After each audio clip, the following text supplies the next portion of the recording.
Welcome to the Slay at Home series. Thanks everyone for joining us for episode 15. I cannot believe we're on episode 15 already.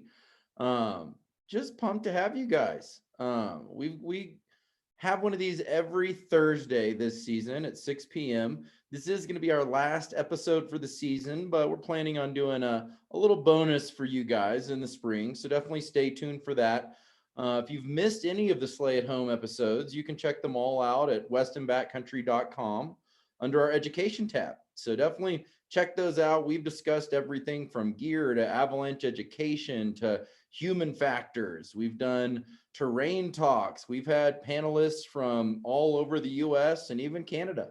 So check out those episodes. Give us a like, give us a follow. You can find them on YouTube as well on our YouTube channel. Let us know where you're tuning in from. Open up that chat box. I see Breck, Leadville, Frisco, Conover, Denver, Fort Collins, Boulder, and Edwards.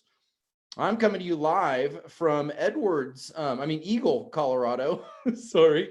Right next door to you guys over in Edwards, though. I'm down here in Eagle. So let us know where you're tuning in from. Lookout Mountain. Awesome. Colorado Springs. Sick. Looks like pretty much all Colorado as expected. So we're stoked to have you guys here tonight. We really love connecting with you guys. If you're not familiar with, who Weston is, what we do, we're mainly a ski, snowboard, splitboard manufacturer. We're based up here in Minturn, Colorado, but we've got offices down in Denver as well. So, but really just, we focus on building community as well as great ski and snowboard products. So really love connecting with you guys. Thanks again for joining us this evening. We're stoked to have you. So tonight's presentation is brought to you by Colorado Adventure Guides, one of our great guide partners. Our topic is the state of the snowpack here in Colorado. We'll also be discussing some trip planning resources for you guys, and we'll have a CEIC website demo. So the other main sponsor tonight is the Colorado Avalanche Information Center. This is, where you're going to check your forecast, as well as, providing tons of other great resources on their website. Also, their new app that just came out. So we'll be getting into all those things in depth tonight. If you have questions for us, ask us. We're here live this evening. So we've got some great panelists tonight. If you've got questions, just type them down in the chat whenever the topic kind of comes about. We'll also have a great Q&A session a couple times this evening. So just let us know down there in the chat. Make sure if you ask a question, you click all panelists and all attendees so everybody can see it. Unless you have, a private question for someone, that's certainly allowed to. But yeah, use that chat feature. Let us know if you've got questions. That's exactly what this discussion is for. So let's get to it. I am your host, Ben, aka Ben in the Backcountry. I am the brand experience manager for Weston. So I've kind of been with the company 5-6 years now. I run all of our events, all of our guided programs. I manage all of our great guide partners and our guide team. I've been a backcountry guide for over a decade now. Up here in the Vail Valley, I've guided everything from snowmobiling to a little bit of rafting and fishing. And now I kind of really focus on summer programs like backcountry jeeping. But really just being in the mountains is what I love to do, and just love sharing my education and experiences in the mountains with other people. So let me know if you've got any questions for me. I'm always happy to answer questions the best I can. And if you want to get a hold of me, my Instagram's probably the best way, at Ben in the Backcountry. Next up, we've got Creston, a frequent flyer here on the Slay at Home series. Creston, thanks so much for being here, buddy. We are stoked to have you back with us. Hey, thanks, Ben. I really appreciate it. Yeah, my name's Creston Rohrig. I'm the local backcountry forecaster for the Vail and Summit County and Steamboat Flat Top zones. I've been in kind of the snow and avalanche world since 2002, where I started as a patroller and have kind of not done every job under the sun in the avalanche world, but quite a few of them, from patrolling, guiding, heli guiding, and now forecasting. So anyway, stoked to be here. Thanks for having me. Yeah, buddy. Thanks so much, Creston. We're pumped to have you. And next up, we've got Abe. Abe, thanks so much for being here, buddy. We are stoked to have Abe on from Colorado Adventure Guides. Hey, Ben, thanks for having me. Weston team, Creston, looking forward to riffing with you a little bit. My name's Abe. I'm the owner, founder, lead guide up here at Colorado Adventure Guides. We're based out of Silverthorne, Breckenridge area. And I've been guiding since I went to the University of Vermont. I started guiding there and I've been guiding ever since. Did a little heli ski guiding in Alaska, but mostly just based here now, and get to show people around my backyard. Originally a northeaster skier, so like the snow out here and the weather a lot better. So I'm here now. Avalanche educator, area instructor, and ski guide. So looking forward to talking snow. Yeah, buddy. Hey, thanks again so much for being here, buddy. Sure. So tonight we are gonna, briefly touch on avalanche education. We've already done, a whole episode on avalanche education. So, tune in for that if you're looking for specifically questions on avalanche education. But we'll kind of hit on that just a hair before we get into state of the snowpack, and then we'll discuss, the state of the snowpack here in Colorado fairly in depth. So again, if you've got questions specifically, let us know this evening. Then we'll kind of briefly touch on the different kinds of avalanche problems that exist in the mountains, and specifically the ones to look out for here in Colorado. And that will follow up with a CAIC website. And we'll discuss everything from how to check your forecast to how to read observations and accident reports, and then even where you can find different, education. So, and then we'll kind of finish the discussion up tonight with, different trip planning resources. Again, another topic we've already hit in the Slay at Home, so feel free to watch those in-depth episodes again. And then we'll have a Q&A. So any questions you guys have, just let us know. So first of all, why take avalanche education in the first place? Abe, I'll kind of let you, as an area instructor, just tell people why they need, avalanche education to travel in the backcountry. Yeah, well, you've got it pretty well laid out here. For us, it's a decision-making process. So it's a framework that you follow in your everything from your preparation each year, your education, practice, route planning, decision-making in the field. And your 5 bullet points here really hit on it. Recognizing avalanche terrain is a super important factor. Reading the Avi forecast every day and understanding it and understanding how it is applied to the terrain you're going into. Looking into the snowpack, keeping track of weak layers, which I'll touch on a little bit here in a few minutes.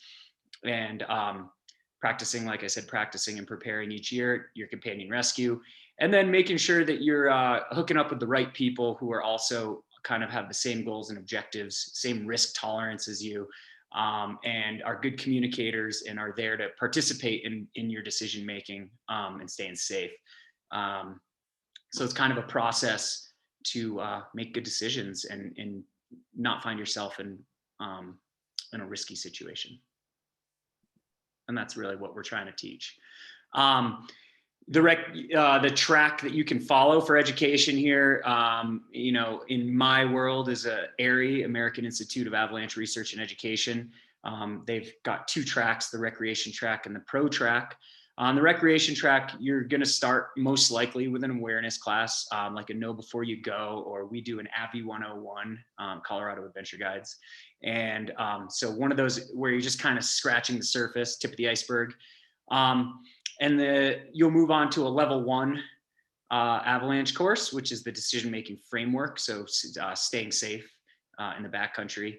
Avalanche Rescue is a 1-day companion rescue course because we found that the actual companion rescue portion of a level 1 just isn't enough. We show you how to use everything. We show you the strategy, but really need to practice, so that you're super proficient at it in the case of an incident. You don't want to have any, you don't want to be scratching your head.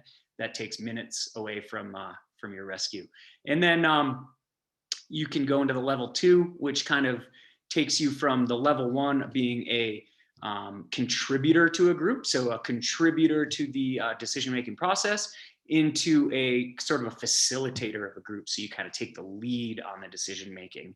And then there's a little thing in between the awareness and the level 1 that we kind of we debate these days, and that's doing like an introduction to backcountry ski course, so or split boarding. If you haven't used the equipment, so if you're kind of new to just traveling over snow on this type of equipment, it's really beneficial to you and everyone in the course, the overall quality of the course. If you show up to your level 1 knowing how to use your equipment, you'll get more out of the course.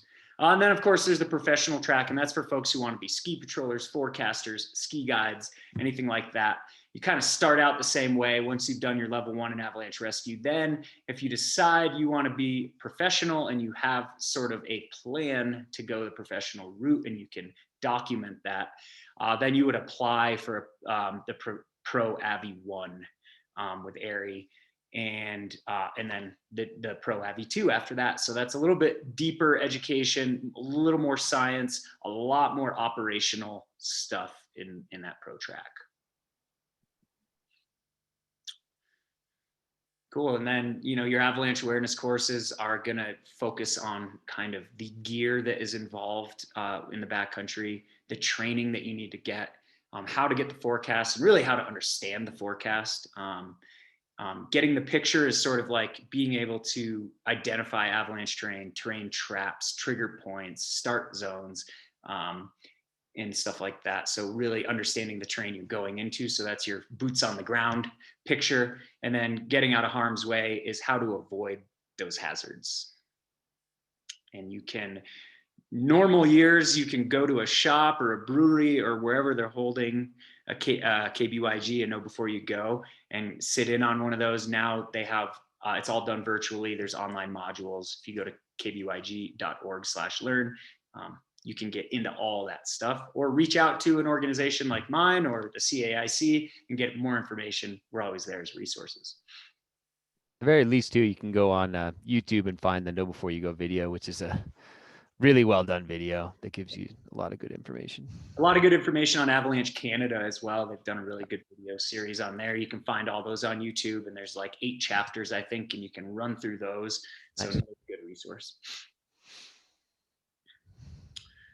Avalanche Rescue, why should you take this course? Well, you know, a lot of the new equipment is really good and is going to take you to where you need to get to find a buried partner. Hopefully your decision-making process has helped you avoid being in this situation, but you know, even the strongest, most experienced get caught. So having this Avalanche Rescue course gives you a full day with a professional instructor to run you through different scenarios, give you feedback, point out maybe ways you could do better, be faster, be more efficient, and kind of apprise you of if there's any new developments that were each year in rescue scenarios or rescue strategy that have sort of peer reviewed, discussed, debated techniques. You'll get all that up-to-date stuff, but it's really just a way to get a forced day of practice in with feedback from a professional. So it's an add-on to the level 1 course at this point. The level 1 is for anybody. However, we do suggest you know how to use your equipment before you show up, but you don't have to have any real true backcountry experience. It's gonna focus on snowpack, weather, so our snowpack observations, field observations, avalanche problems, terrain identification, and trip planning, and let's see, group assembly. So how you manage your group, put your group together, manage your group, and manage group dynamic, and that kind of stuff. So it's really a decision-making framework, like I mentioned before. Resources here, lots of resources out there these days, lots of great providers, Avalanche course providers, probably no trouble finding one in whatever zone you're in. There's a lot of us out there. Obviously the CAIC, or the Colorado Avalanche Information Center, is where you're going to get your forecast. Creston's going to be typing you up some snippets early in the morning to give you the current conditions.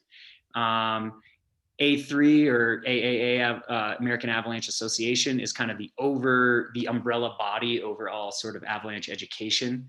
ARI is the American Institute of Avalanche Research and Education. You'll find them at avtraining.org, and they do have a page on there that lists all the dates of upcoming courses. So you can just go through that way to find whoever's closest to you.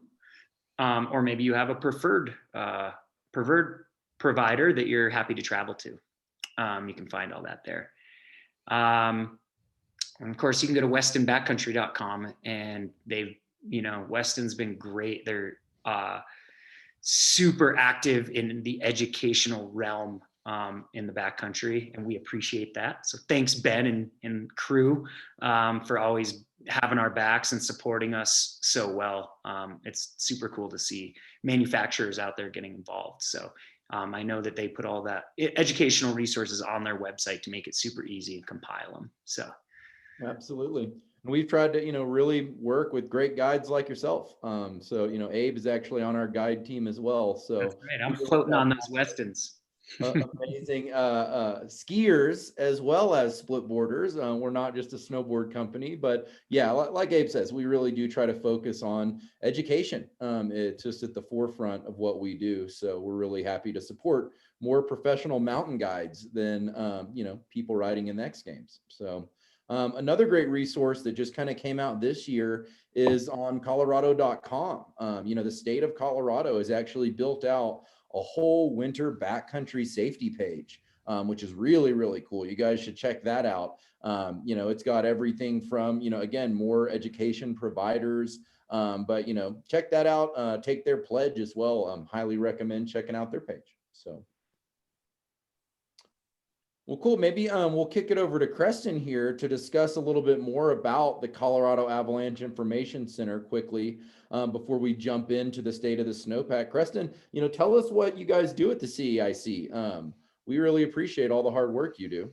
Yeah, thanks. Well, no, we appreciate it. Yeah, so there's a group of just over 20 of us, and for some of you that don't know, we're split. So we have half of our group works on the backcountry side, producing the public bulletins that hopefully a lot of you have read. And then the other half of our staff actually works with CDOT, advising CDOT on when to close roads and do avalanche mitigation. So we kind of have a two-headed dragon here. On top of that, it's actually pretty amazing. There's so much that goes on behind the scenes that people don't realize. Like we control and manage a massive database of information that catalogs all the avalanche accidents, incidents, field reports. Just this massive, huge behemoth of information that we can query and actually look back and try to make more sense of like how avalanches happen, when they happen, why they happen.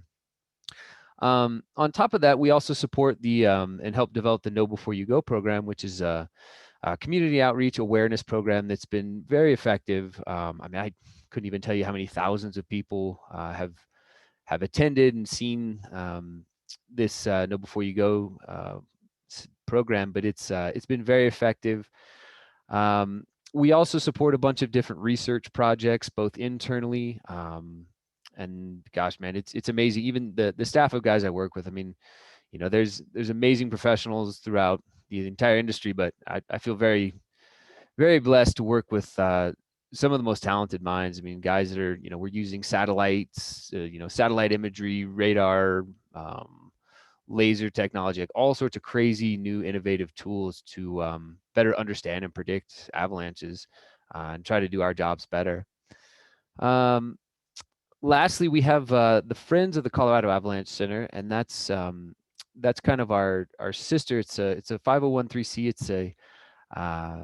It's basically our funding wing. So we are a state-run organization, but a lot of the things that we have and tools that we provide need extra funding. So the Friends of the Avalanche Center is basically a fundraising arm that you can donate. They started a really cool membership program this year. And so you can be a member now of the Friends of CAIC. You get all sorts of access to information. You get, I think, some cool swag, but that funding helps us do our jobs better. A lot of that money goes to the app that we have, the development of that software, a lot of the things and support for our web page. It funds a lot of backcountry programs. So it really does a lot of good. It also helps supplement the backcountry forecaster salary, if you'd believe it. So I really appreciate their efforts, because some of my salary actually comes from the fundraising and the contributions that you guys give back to us. So all in all, it really is a community effort, on both sides of the coin, from you guys helping us out and us helping you out to try to stay safe out there in the backcountry. Awesome, Creston. I'll let you just kick it right here into a state of the snowpack. And again, guys, let us know any questions you guys have during the presentation. Creston and Abe will kind of be taking it from here. So yeah, I'll just let you send it here, Creston. All right. Can you guys all see that? Did that come up all right? Yep, looks good. Excellent. Great. So hopefully you guys will be entertained by this talk, and feel free. Hopefully, I'm anticipating some good questions out of this group, because we all know that it's been a very challenging year. As far as the snowpack in Colorado. That said, for any of us that have lived here long enough and have been clued in to traveling and being in the backcountry in the winter, we all know that Colorado has a really typically dangerous snowpack compared to other snow climates. We're a continental snowpack. That means, in all essence, that because of our high mountains, our cold temperatures, just where we sit, more in the middle part of the country versus the coast, is that we develop a more shallow snowpack that's chocked full of weak layers that just live in the snowpack and produce avalanches all season long. So if you think about it, we kind of always have a shade of a bad snowpack. Rarely is it ever like really good throughout the bulk of the winter. This year, if you can imagine that spectrum, the needle's just pegged a little bit further on the bad side of things. And that's what I'm going to get into this evening. So to start off with, I've got a series of slides here, and these are all from SnowTel data. So these are all just weather station data that are really set up to monitor, watershed and snowpack, more for, not so much for skiing. It's really useful data for us to track snowpack through the winter, but they're more set up for concerns about, the watershed and river basins and stuff. But it gives us these great images of, this basically just shows like where we're at seasonally. And so looking at this graph, this is water year 2021 in this dark blue line. And the dark red line here, the one that's not as wiggly, is the average of the median snowpack. The average is just above that. And we can see, even within the last 5 years, we've had some pretty wild fluctuations. 2018 was a really terrible year, if anybody remembers that. And then 2019 started off pretty average, and then you see this massive dome spike. That was where we had a historic avalanche cycle starting at the beginning of March. So this time in 2019, the walls were coming down in Colorado. Roads were being hit, cars were being buried. Massive sections of forest were being wiped out, and it was pretty wild. So all that said, why is this year so bad? Well, it all kind of started at the beginning of the year. So one of the big things we track as forecasters are when we get our first snowfall and how much of that snow actually sticks around on the ground. So, in an ideal world, it wouldn't start snowing till like Thanksgiving or December 1st, and then it would just keep shelling in feet for the rest of the season. That would get rid of any sort of like basal weak snow, form a really strong, stable snowpack. But guess what, folks? That never really happens. We always get snow in October, early November, and you see on this graph, anywhere where we have the line going up in a vertical motion, that's the indication of a storm cycle.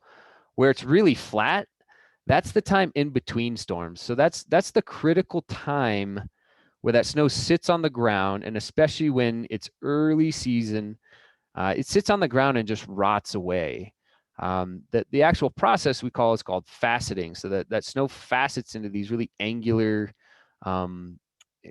bigger crystals that don't bond well. A lot of people call it sugar snow. I'm sure we've all felt it and seen it out there. But essentially, that just creates this incredibly weak foundation for the rest of our season snowpack to build on. So you can see here early in the season, we had these periods of a little bit of snowfall, dry period, little bit of snowfall, dry period. So that snow sat on the ground, it rotted away. And then some other critical things. So up to like early December, we had a really long lag, a real long dry period. So it's like any little storm we got, the snowpack at this point was almost fully faceted. So that means from top to bottom, it was just weak.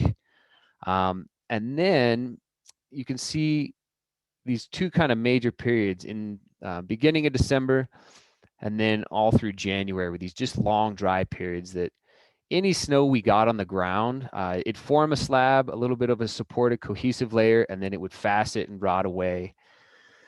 And that was kind of the name of the game for, most of the season until, okay, so you can see a couple periods here. So we had these long periods of dry spells. We did have an avalanche cycle, and both of these two big spikes actually corresponded directly to pretty much all the avalanche accidents and fatalities that we had this year. So long dry spells, and then the second we got these storms, it formed a big cohesive slab on top of that weak snow. Each of the times this happened, in December, we had a pretty radical avalanche cycle to about the beginning of January. All that stuff, that snow sat on the ground, like I said, rotted away, faceted away, weakened again. And then the snow machine just turned on. So into January through the beginning of February, the snowpack really just, gained a massive amount of volume and formed really big, nasty slabs on top of that weak foundation. So where we're at right now, you can see, we're still sitting about 84%. This is the statewide average, the graph we're looking at right here. I'm going to go through a few other slides that show some different zone or different breakdowns of some of the different river basins, but they'll correspond to just some of the different kind of mountain climates.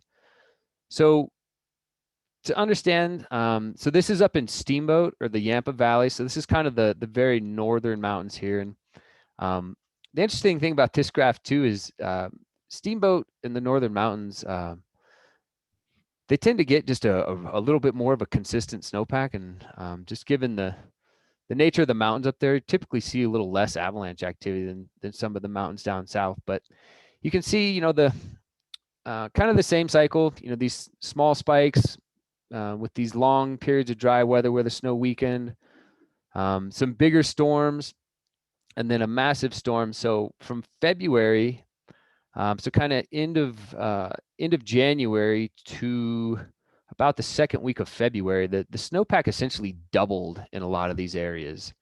And that was kind of another fascinating thing, and why the real panic button kind of got hit from, beginning of February through middle of February, when all the massive accidents and fatalities were happening. Is, we had in some places less than a meter of snow, maybe 70 centimeters, maybe close to a meter. But in that period, in those 2 weeks from February to about February 17th or 20th, we almost got double the snowpack in most areas. So weak snow with just a massive slab built on top and really dangerous avalanche conditions. This is the Colorado River Basin. So this is kind of more my stomping grounds in the Vail Summit zone. And you can see same trend. So early season snowfall, long, flat, dry periods, some decent storm snow during middle to end of January, followed by a really long dry period through January. Around Vail Summit, man, all these storms kept diving south and diving south and diving south. And then finally we got, like I said, almost about double our snowpack just through the beginning couple weeks of February. And then this is a look at the Gunnison, so kind of Central Mountains, same kind of this. You can really see the stair step formation of the snowpack in Gunnison this year. So instead of following more of a mellow trend where we get some storms, little dry periods, more storm, little dry period, more storms, that's a better setup for better stability because we don't have these long periods where the snowpack's weakening. And then these big spikes where we just get a huge, massive load on top. So all in all, most of the river basins are around like 80% of snowfall right now. We'll see what spring brings, but to kind of put this in a different view. So these are just some snow profiles I took, one from the Rabbit Ears Range and another one from Vail Pass. And this is kind of early in mid-December. And you can see, just weak snow on the ground at the bottom. That's what that small little skinny bar is, with this fat bar in the middle, these kind of where this sticks out a bit. That's the slab sitting on top of it. And then just soft snow, kind of new snow facets on top of that. That was basically our setup in December. And this is what it looked like, just weak, grainy snow on the ground with kind of marginally weak snow above it, and then soft kind of new snow on top. Compared to this is a pit profile from yesterday in the flat tops. After these massive storms, we've had a major turnaround in snow structure and stability. And now you can see we have just this massively thick, dense slab that's really insulating in these deeper areas. A lot of that weak snow at the base of the snowpack. That snow at the bottom starting to gain some strength, in areas that are probably over 160, 180 to 200 centimeters. So we have seen a fair bit of turnaround, after we've kind of crawled past the real volatile period where all the avalanche accidents were happening. And now we're kind of in a transition period where we're starting to see some better stability in the snowpack. But just given the variability out in the mountains, we're kind of in the scary midwinter scenario where it's getting harder to trigger avalanches, but the consequences of triggering one are going to be pretty drastic, just because we have a lot of volume in the snowpack and these big slabs still sitting over some weaker snow. So that's all I got. That's kind of where we're at right now is, outside of these small storm instabilities, we're starting to gain some better stability. But that's all kind of a crapshoot. We got some warm temperatures coming up, still some fluctuations, still potential for big spring storms. So we'll kind of see how the rest of the season shakes out. Perfect. We do have a few questions here for you. We had one, about creating these kinds of graphs from the Snowtail site, but it looks like maybe Javier and even Abe has mentioned that these snow profiles can be created by anyone on snowpilot.com. But yeah, I mean that's kind of the question. Are these graphs that you created there, fairly easy for people to create, or where'd you get those? Yeah, it takes a little bit of practice. And again, this is all stuff you're going to learn in a level 1 course is, how to dig a pit and just how to identify these layers in the snowpack. A lot of people ask like, gosh, well, what's the point of digging? I have a bunch of friends, even high level users, that never get their shovel out. And I always feel like it's a huge loss.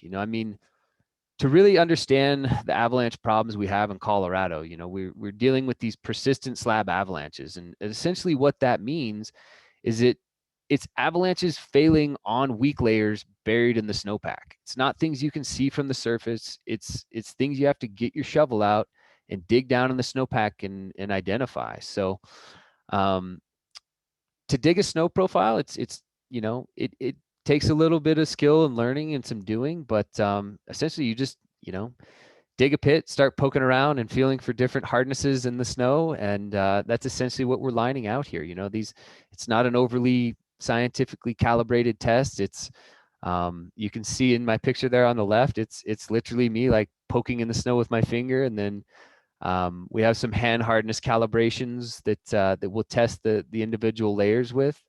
and that helps us paint this this profile. So basically the profile on the right is what the snow is on the left. So these two mirror each other. It's just a little bit easier to see where the weak layers are, where we have that stronger snow sitting over that weaker snow when you're looking at these pit profiles.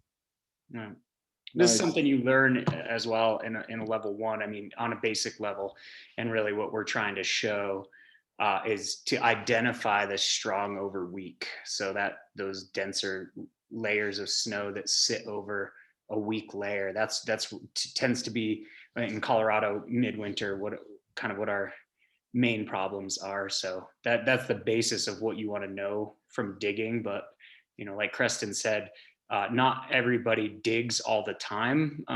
You can identify a strong over weak layer pretty readily once you learn how to do it. And then as far as using Snowpilot, it's just really understanding the hand hardness calibration, and then identifying how to identify the different layers. That's really the main thing there. Right. And Creston, what about those historical graphs that you have there? Did you create those, or are you pulling those off of a certain website?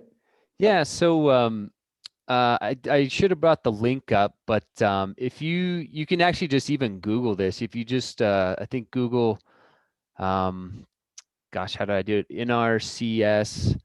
I think someone threw it in the SWE Snowpack summary. I can see if I can pull it up, but someone put it in the chat, I think. Oh, did they? Yeah, but yeah, the NRCS website, where you can pull up all the SNOTEL data. I mean, there's a ton of different information and stuff you can pull and query. You can look at different weather stations. You can look at individual seasonal snowfall. But these, I really like this this time series snowpack summary graph. It really, I think, shows where we're at, compared to other seasons. And, that seems to be something everyone's always curious about. It also has big implications too, just for, I have a landscape business in the summer, so I'm always thinking about not only snow on the ground for winter, but what's watershed and drought conditions going to be for the summer. So, all the boaters are thinking about it right now. All the boaters, all the fishing guides. So it does have year-round implications for us folk that live in the mountains. You like having campfires? Exactly. Yeah, wildfires. So we got a couple questions I was thinking we could address here. How do wetter, warmer storms affect the snowpack? And I would say, Creston, jump in here as well, but just wetter, warmer storms, the snow is going to be heavier. So that's adding load to a kind of weak structured snowpack. So in the immediate effect is a storm slab, maybe a denser storm slab because it's wetter, that adds more weight to the snowpack, and we might see more natural avalanches. And I guess that brings up some good points for sure. And this is something I always want to make sure people are aware. So these graphs are measured in snow water equivalent. So if you guys can all imagine, snow can come in at different densities from the sky. Sometimes during a really cold storm, we'll have that cold smoke, like a really low water content, new snow event. And essentially, if you just took whatever measure of new snowfalls on the ground and just boiled it down to water, that's the actual weight that's being applied to the snowpack. So, whether we get 10 inches of 10% snow or 20 inches of 5% snow, if you boiled those two things down, it would be the same, it'd be the same, 1 inch of water. So the water weight is what we're more concerned about when we talk about stuff scientifically. But to Abe's point, sorry, spring storms, they can, because they are heavier and wetter, one, they might bond a little better. That's, kind of a relative thing, just depending on surface conditions. But two, they can just add a lot more weight, and that weight, as Abe described, is what's going to stress some of those weaker structures in the snowpack. Yeah. Cool. We got another question. What will warm temperatures do over the course of the next number of days? That's a really good question. We're wondering the same thing.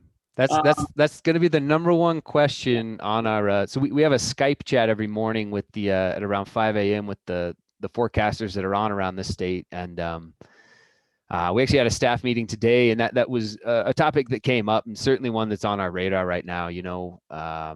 This looks to be the first kind of statewide real significant warm up over the next number of days. So yeah, right. I mean, everything was still frozen at 9,000 feet this morning. So yep.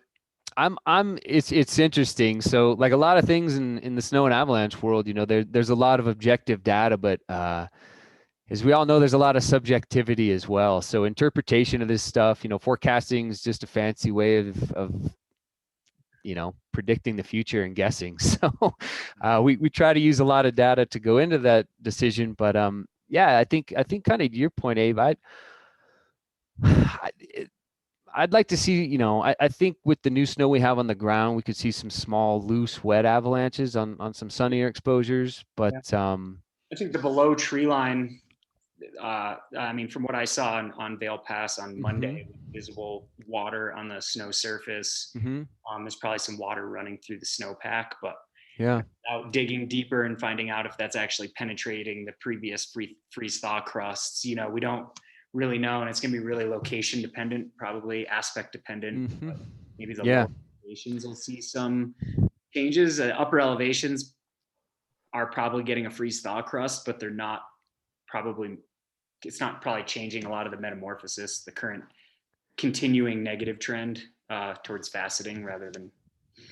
Yeah, and so there's some interesting things, and certainly for everybody at home, when we start getting into spring cycles, a big indicator for especially like wet slab activity, more like big, powerful, dangerous avalanches, or if we start seeing a couple nights where the temperatures aren't going below freezing, that's a huge red flag, and a big indication that free water could be moving through the snowpack. It's not refreezing, and when that water starts moving through the snowpack, it can wet some of these still preserve older weak layers, softer weak layers in the snowpack, and that's when we can see some pretty massive wet slab cycle stuff. So I don't know. We were talking about that this morning. I'd like to see a bigger string of kind of consistent warm days with less freezing at night before I really get concerned. But sunny warm day with some new soft snow on the ground, I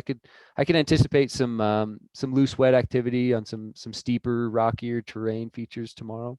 As far as next couple days, as far as like the impact or the effect that it would have on our persistent weak layers or persistent slab problem, I don't see it being really enough of a change right now. We're still got cold, clear nights, so I would suspect that faceting is going to continue. For a little bit now, until we, like you said, until we get into like weeks of warm, high pressure, which would I guess be good and bad. Bad for the skiing. Springtime's always a crusher for the skiing. Kind of crushes my soul a little bit. Yeah, but I mean, it's fun to get into different terrain, and I think we have can kind of segue into another question: what will happen to weak layers as the season continues? And I think that kind of is that a good segue there is like. As the season continues, we tend to see the eradication of weak layers, or they start to disappear, or they metamorphosize what I would call positively. So they start to heal or round, facets start to round. So that will start to eliminate some weak layers and sort of, I wouldn't say eliminate, but decrease the number of potential bad interfaces in the snow. And typically spring skiing conditions, once we get into sort of a what we call isothermic, which is something you would also learn in a level 1. I don't think we can go that deep here, but when we get into a snowpack that sort of has one temperature throughout the entire snowpack, so fewer layers or no layers, then typically we start to see fewer avalanche cycles, or definitely fewer natural avalanches. So we tend to see the weak layers go away as the season continues. However, we're just starting to get to what we would maybe consider the transitional season. We're not there yet, but sort of towards the end of March, we may start seeing some transition, but we don't know until we get there. Yeah, no, you definitely nailed it for sure. Yeah, you know, temperature can kind of work both ways on the snowpack. You know, I would agree, you know, just with how thick and dense, you know, that slab from February is, I think it's going to take some pretty serious warm days, at least in like deeper areas where the slab's really intact to really penetrate down through that slab to actually get some free water moving through that. You know, the main driver too, and just, you know, the eradication of weak layers, as you put it, yeah, like, you know, that process that changes those grains to weaker snow, you know, it's a function of temperature and the depth of the snowpack. So the warmer the temperature and the deeper the snowpack, the more strength we're going to start seeing in all those crystals within the snowpack, versus that early season opposite that forms those weak layers is where, you know, when we have shallow snow and cold temperatures, it drives that faceting process. So yeah, we're already starting to see rounding in weak layers, you know, in snowpacks probably over 150 centimeters. So it's happening. It's just a slow process. And, you know, there's still a lot of variability out in the mountains right now. You know, we're definitely still very much in a winter snowpack, and have not transitioned into a spring snowpack, you know, despite a couple of days of warm temperatures. So Yeah. Be patient, everybody. Be patient. Yeah, just continue. Be patient. Don't let warm sunny days fool you. We still have a very, very winter snowpack with a lot of variability and dangerous structure. Absolutely. And you know, keep with that low angle for the win mindset going. Just keep those hippie pow turns going for a while now. March is still very much winter in Colorado, though. I understand there's golfing happening in the Front Range. It is not the case here. This weekend, we started our Avalanche course on Saturday at 7 below zero, and on Sunday at 11 below zero. And Monday morning, it was still 2 below zero, though it did warm up. So it is not spring yet. Though we, you know, you start seeing a lot of stuff on the news, like spring is here, and it is definitely not. And from a snowpack perspective, not at all. Well said, my friend. Well said.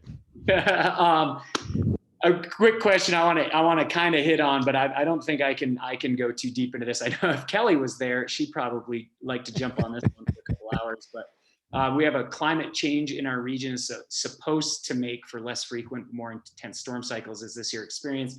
And do you see more dangerous snowpacks being the new normal? I don't know what the supposed to is. I don't have the data to support any of that, and I haven't really, even in all my readings, seen data, though I'm not disagreeing that there has been some, maybe some pattern changes. But I mean, if we had more intense storm cycles, and correct me if I'm wrong, Creston, but like if we had more intense storm cycles tend to be like we see in the maritime snowpack, where it's a little wetter snow. They get those intense storm cycles with long periods in between of dry in between. And I would like to think that fewer small storms with wind and transport would, you know, with those, I guess, more intense storm cycles being larger storm totals, fewer interfaces, maybe deeper snowpacks, so less faceting. I guess we would have to really dig into what in more intense storm cycles means. Yeah, you know, that it's really the $1 million question, and my crystal ball's got a big crack in it, and it's eluded me to really see that far down the road, but yeah, you know, there's no doubt, yeah, that, like, you know, climate change is real, and, you know, it is certainly affecting and impacting our winters. You know, how that's going to play out, it's hard to say. You know, I mean, each winter is different. You know, climate is a long-term look. Weather and, you know, a seasonal scale outlook is certainly a much shorter piece of that. So you can even look at these graphs and just see how, you know, in the last 4 years, you know, we've had quite a bit of volatility, but that's normal.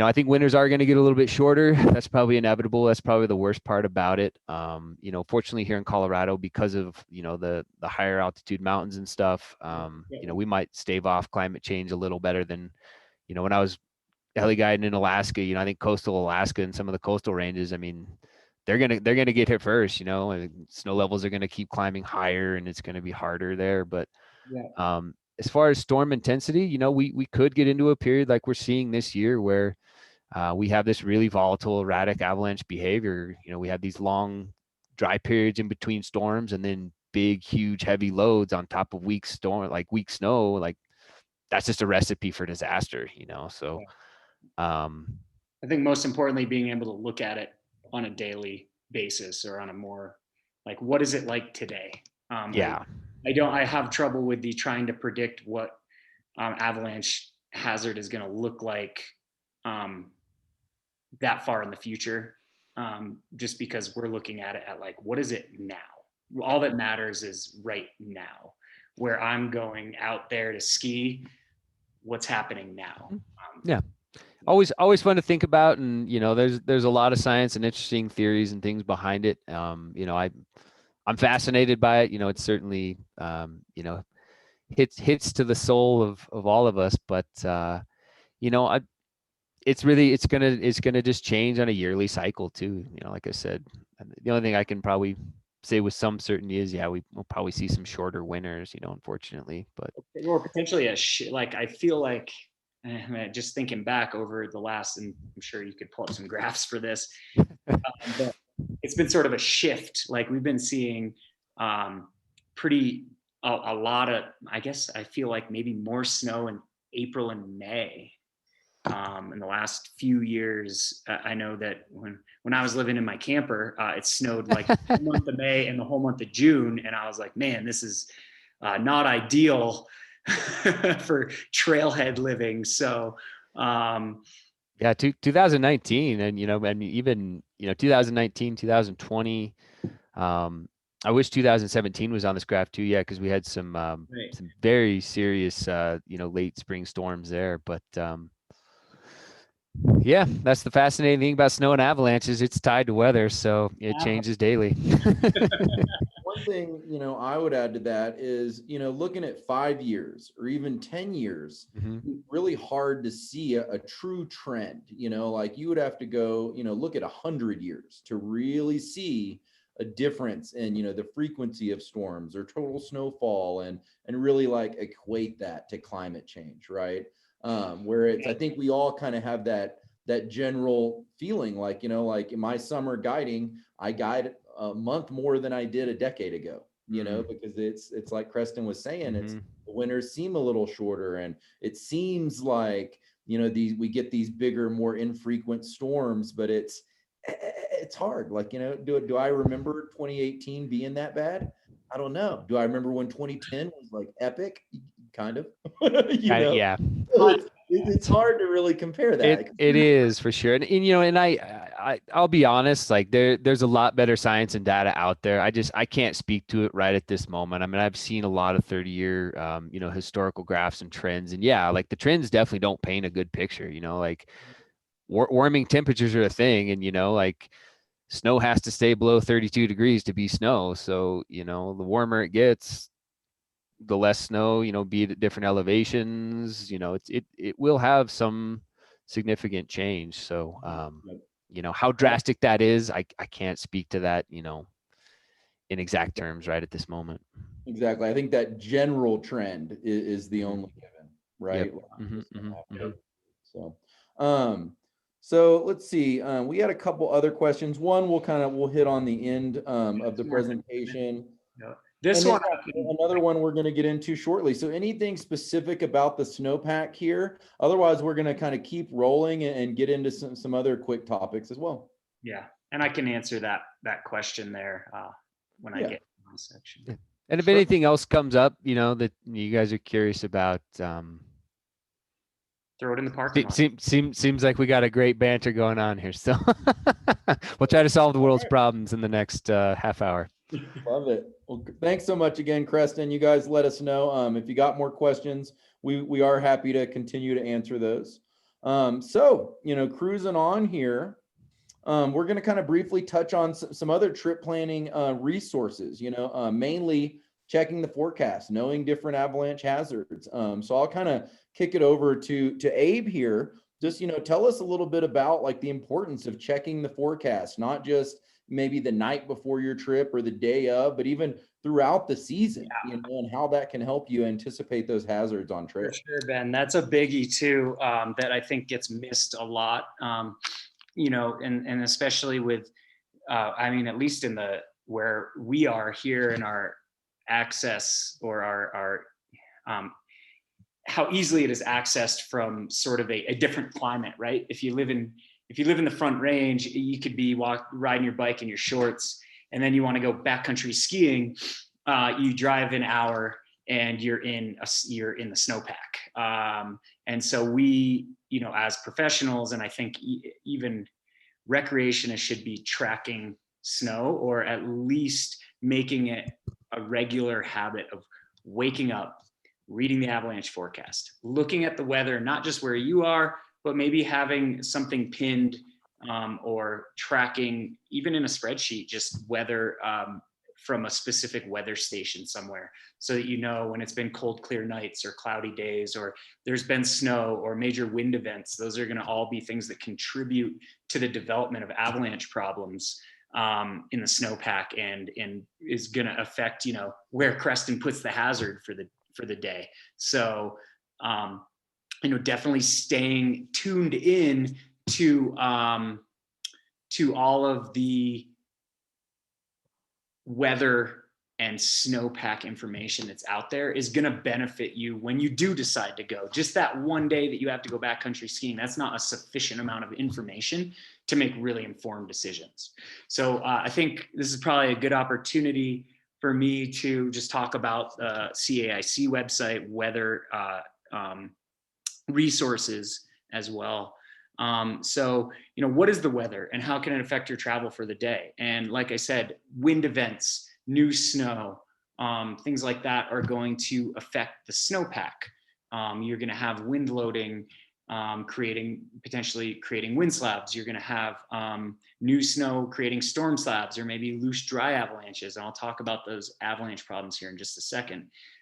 Blowing snow or high wind may affect visibility above tree lines. So that could affect your route selection as well. We had a discussion the other day about cold. When you're really cold, you tend to be less patient, and it takes patience to make really informed decisions. So that cold, really extreme cold weather can affect your decision-making process, which is a human factor. So we need to consider all these things when we're route planning, and I think it's a pretty important thing that's going to keep us from getting ourselves kind of in a sticky situation. So, first thing I do every day is check the avalanche forecast. Actually, probably the weather first, because I'm usually waiting for the forecast to come out. Come on, I'm trying. It's early in the morning.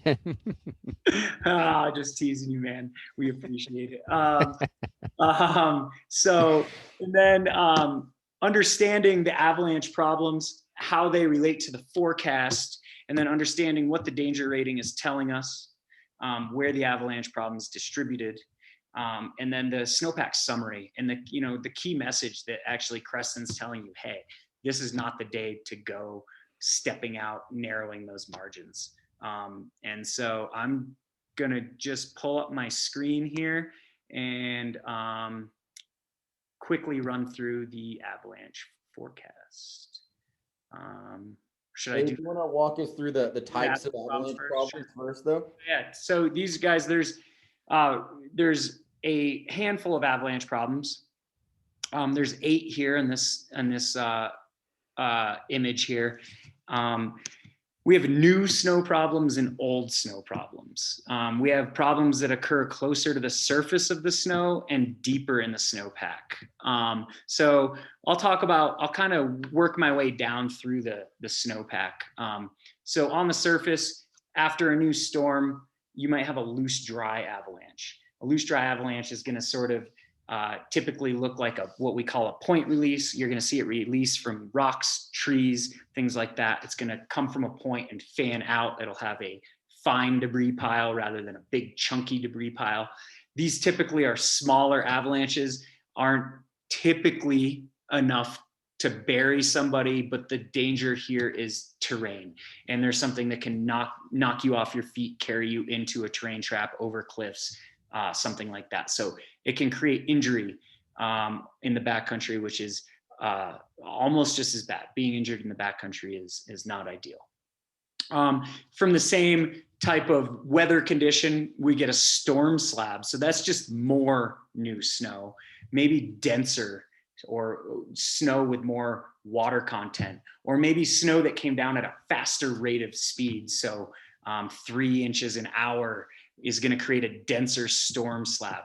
And when we talk about slabs, we talk about a cohesive layer of snow. So that storm slab is going to act much like all other types of slabs, and it's going to break off in bigger chunks. It's going to have a little bit more power, and it tends to create avalanches that are a little bit bigger and do have the ability to bury a person. Loose wet avalanches is going to be, typically in Colorado is more of a spring problem, but anytime you get rapid warming, direct incoming solar radiation on the snowpack, with maybe new snow or newish snow on the surface, and that snow the bonds in that snow start to break up from the melting, the water running through that layer. You'll get they manifest sort of like a loose dry, but they're going to be a little bit heavier and wetter. So again, that same ability to drag you or knock you off your feet and into a terrain trap or over cliffs and rocks. So that's really the danger there. I'll move. The next one I would probably say is cornice. Cornice are going to be new snow problems as well, and those are typically created by wind blowing over a ridge line, transporting snow from the windward side, depositing it onto the leeward side, and creating sort of that overhanging feature over a slope. Couple dangers there. A cornice falling on you. Those chunks are pretty heavy, especially cornice snow is very densely packed snow grains. So it's gonna be very dense layer of snow. So that's gonna be heavy and dangerous in that sense. The other thing is that those chunks can fall onto the snowpack where snow's been deposited by the wind and trigger wind slab or a persistent slab avalanche that is present on that slope. So there's a couple reasons we don't travel below cornices. Traveling on a ridge line where there's a cornice as well can exhibit its own dangers, just by we don't know where the cornice begins and ends. So we don't know where the mountain actually turns into cornice, or where that cornice is formed and how far back that cornice is going to break. So we always want to give cornices as wide of a margin as we possibly can. We don't want to flirt with the edge of those. We also don't recommend cutting cornices. We've seen that go down a couple times this year. So a little PSA, please don't cut cornices. You don't know if somebody's below you in the valley. You also don't know how far back it's going to break. So you could cut it and you could go with it. So just a little PSA there. Wind slab avalanche problem is created by transported snow. That's a super common one here in Colorado. We get a lot of wind events following snowstorms. You'll see wind slab go on and off the report. It could be almost daily as wind slab forms over the existing snow structure. So transported snow from the windward to the leeward side, creating like a dense, I call it windboard, could be anywhere from an inch or a centimeter, and to, I've seen wind slab over a foot thick. So the difficult thing with that, or it's easy to identify for the most part, but it's hard to find the margins. The margins of the wind slab, where they tend to be triggered from, are the thin points where it gets thinner, and that can be buried under other snow. So getting really good at identifying where the wind slabs begin and end, or just knowing that wind slab is going to form and trying to avoid leeward slopes on the leeward side of ridges in typically above tree line, but those can actually form down near tree line as well. Our biggie here in Colorado, one that is sort of copy and paste for the forecasters most of the season, is our persistent slab problem. The only thing that changes sometimes is how deep that is in the snowpack. That's an old snow problem. That is a problem that's going to occur in snow that's been sitting on the ground or in the snowpack for a while. And Creston hit on sort of faceting and that phenomenon that occurs in the snowpack when we have cold temperatures and thin snowpack. So not a really deep snowpack with cold temperatures is going to promote faceting. We call that a steep temperature gradient. And that's going to promote faceting, so weakening of a layer. And when you get a dense layer of snow sitting on top of a weak layer, that's what we call a persistent slab. You'll also see it referred to as a persistent weak layer, which would be that maybe basal facets or depth hoar, or maybe a layer of buried wind slab that faceted and then had a snowstorm on top of it, a denser slab landing on top. And his profile showed that 1 finger hardness over a fist hardness layer, that's going to be an identifiable persistent slab. And so that's one you want to definitely keep your eye on. And then, of course, there's the deep persistent slab, the debate we got into earlier already tonight. And that's just when that persistent slab is, deeper in the snowpack. Typically, a persistent slab that's closer to the surface is going to give you some feedback. You'll get shooting cracks, womping, settling of slopes, natural avalanche activity. That's a great way to identify a persistent slab problem. Deep persistent slabs, the sleeping dragon, may not see avalanches for a long period of time. You may not get feedback from the snow, and you may just hit the mine in the minefield. And that is this guy standing over here on the right. That is most likely a deep persistent slab avalanche. That's a lot of snow. And so we want to avoid those. And then, of course, glide avalanches. We don't see a lot in Colorado, typically deeper snowpacks, Pacific Northwest, Alaska, maybe the Sierras. And that's going to be when the whole snowpack sort of is pulling off the ground, typically in warmer climates. And you'll get glide cracks, which are big, almost mini crevasse. And you just don't want to be underneath those. And you also don't want to fall into a glide crack. The moral of the story is terrain management, understanding what the avalanche problem is, where it exists, how to identify it, and how to mitigate the risk or the hazard surrounding that type of avalanche problem. And then here's just a little, I talked about persistent weak layer, and that's really a strongly bonded or a cohesive layer of snow sitting over a really weak, non-cohesive layer of snow, which is very common in Colorado. It is what we live with here most of the winter. And it'll typically be a slab sitting on depth hoar or basal facets or something, some really weak snow grain layer. Not much more to say about that other than identifying that persistent weak layer is what we hope you can do if you're traveling in the backcountry. Just identifying that exists lets you know that there's a chance of avalanches.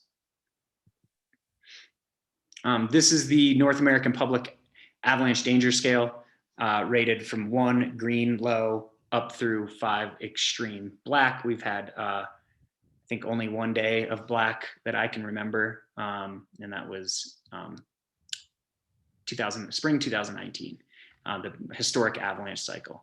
The big takeaway from this and understanding this is it's very nuanced, and there's very little difference in the descriptions of what they mean. And especially when I look at the likelihood of avalanches between considerable and moderate. And so, in Colorado, we have what is called scary moderate. And that's when it's at moderate, but it's really hard to tell the difference between moderate and considerable. And so it's really terrain dependent. And if you just look at the verbiage, human triggered avalanches are likely versus human triggered avalanches are possible. The difference in definition between likely and possible is a little too gray for me. So it's sort of like 1 danger rating in my world. So, but understanding this is going to help you read the forecast. This is what is going through Creston's mind when he writes the forecast. Trying to stuff the avalanche problems and danger into those boxes. Yeah, exactly. There's no algorithm, really. They haven't given you a software program yet, have they? Not yet, but I'm sure Ron and Spencer and the boys are working on it. Gonna be replaced by robots soon. Yeah, they're taking your jobs. Cool. So finding the forecast. This is my cue. I'm gonna share my screen with you guys and run you quickly through the Avalanche forecast site. And this is important because it is important that you can read this. If you're going to travel in the backcountry and this is gibberish, then I would say take a step back and make sure that you understand all of this stuff really well. So this is the main site here, and this is where you're going to find your different zones. You can click on a zone. It's showing that all these zones are kind of in an average of moderate, and down here they're inconsiderable. And the reason for that is I think they got a little bit more new snow down in the south than we did up here. So that's probably would be my guess of the reason. The reason. I also like right now to hit on just the size of the zones, and I know Creston will probably agree with this. If you look at the Front Range zone, it goes from the border of Wyoming down to Pikes Peak. I'm not sure how many miles. I think it's like 160 miles north to south. It's a really hard to create an average of avalanche hazard over that big of a space. You know, we're lucky here in Summit. We actually have a relatively small zone, but you can get pretty different conditions from the Vail side to the, Loveland Pass side. Like really different. You can get 6-8 inches difference in snowfall. You can get 10 degrees difference in temperature, different wind patterns, wind speeds. So it's just important to understand that, you know, Creston's out there forecasting for 2 zones, and he's one person. And so you, as much as we rely on this information, you also need to be able to go out and identify these things yourself. That, you know, they're doing the best they can to give us as much information as possible. But it is on you to be able to read this thing and then make an assessment in the field as a traveler. So here on the backcountry avalanche forecast, we're obviously showing that danger scale moderate, and these are the elevation bands: above tree line, near tree line, and below tree line.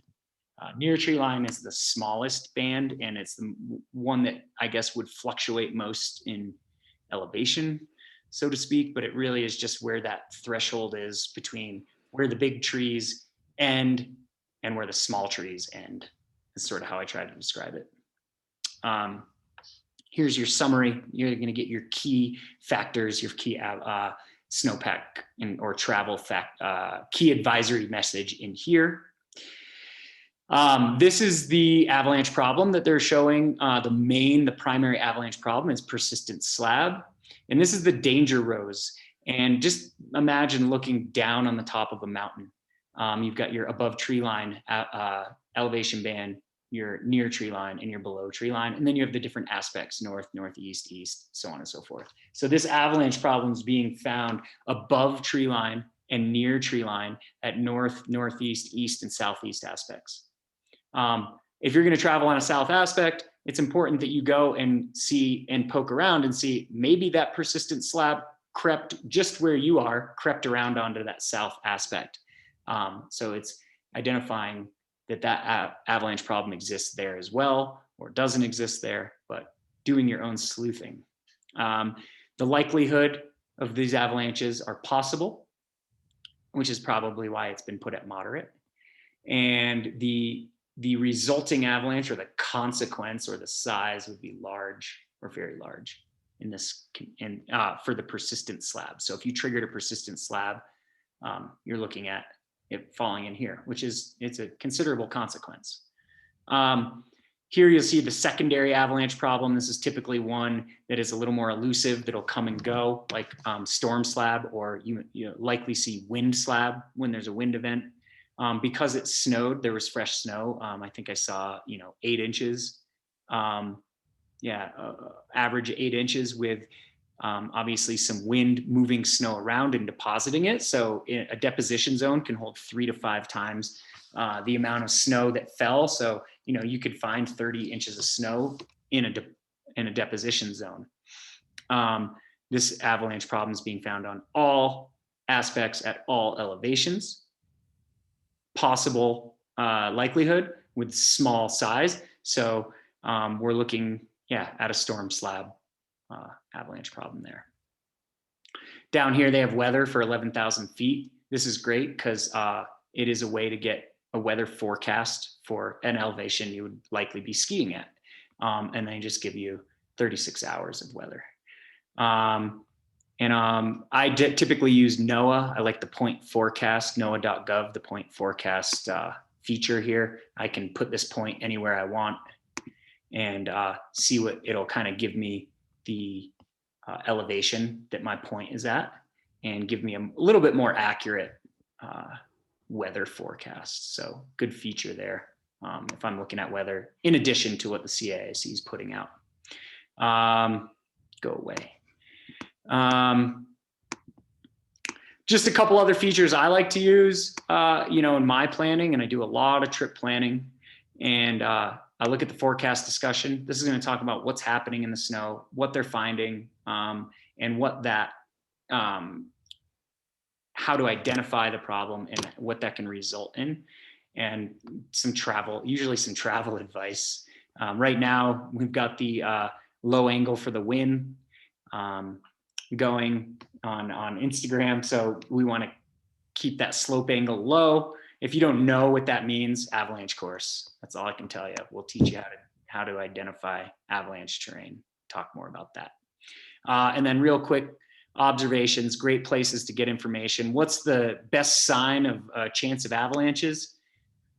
Avalanches. If there's natural avalanches occurring, you know that there's a chance of avalanches occurring because they're occurring. So, but you can go in here and actually look at reported avalanches. You can break it down by your zone. So if I break it down to my zone here, I get all the ones that are in Vail Summit County. I can look that yesterday was the 3rd. So there were a couple reported yesterday, and I know I need to just do a quick reshare of my screen. And this is what pops up. And that's actually one of our staff. And a reported avalanche photo. Good job, Sean. Yeah, Sean. Yeah. Attaboy.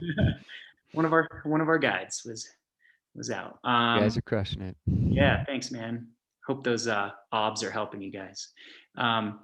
So, above tree line, south aspect, hard slab. So it's persistent slab, probably some wind compacted snow, and a season's worth of snowpack actually, because that went right to the dirt. And then the size of the avalanche. Again, you learn more about this in Avalanche course. This is just a brief intro. And anyone can submit observations, right? I think that's a really good point. Is don't be afraid to submit observations. Everything helps, right? Absolutely. Any picture, right, Creston? Any picture, anything you find. If you find a sun crust, you'd like to know about that. And absolutely, and I always try to tell people, because this is how I felt before I was a forecaster and was actually on the other side of it. Don't try and don't try and overthink it. I was always super worried that I was going to submit something and they were going to think I was an idiot. That's not it at all. We are so happy to get any observation. I mean, as Abe showed you, I'm covering everything from the Eisenhower tunnels to I-70 all the way up to the Wyoming border. It's I have this huge chunk of country, and the more eyes and ears I can get, just makes my forecast more accurate. So pictures speak 1,000 words. Anything you see out there, especially if you're seeing avalanches, man, that is, if you can shoot a picture and grab some basic information, aspect elevation, that's like gold to us. Yeah. And while we're on it, social media is huge currently in the whole across the world. And you can hashtag COAVI with a Y, OBS, COAVI OBS, and they will actually see that. They follow the COAVI OBS hashtag, and they just, if you can just literally post a picture and hashtag that, and they'll see it. So it takes less time than going in and submitting a full observation. So just anything helps. And if we find it, and we have more questions, oftentimes we'll reach out to you and just say like, hey, do you mind giving us some more information? The other thing about observations too is you can submit them anonymously.